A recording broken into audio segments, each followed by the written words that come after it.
Hi guys, Dan's Dollars here. We are back with another close-up coins game. As always, if you would like a little bit of input to the next close-up coins, if you want to pick the category, see some specific coins in the videos, please do let me know. An example is on the screen now, and this specific episode of close-up coins is going to be £2 coins, and somebody else said, can we just see the edges of them? So here we go.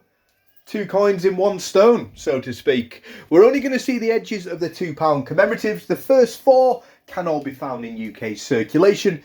And the 5th one may be a little bit difficult, but it is a £2 coin. As always, all you need to do is try and guess what these close-ups of these £2 coins are. Comment them from 1 to 5 in the comments below. I'll look through all of the guesses on Friday afternoon, and we'll see just how many of you have managed to guess them all correct. Everyone with the 100% record last time, I was beaten again. However, this time it is a difficult one, so you may well need to get those coin folders out. As always, any questions, queries, let me know in the comments below. And if you want to see your own game featured on the channel, please let me know and we'll play it as soon as possible. We've got all of the coins again on a few loops in the background without me talking now, so you can all concentrate at home. Good luck in this week's close-up coins. Stay safe, and as always, guys, thanks for watching.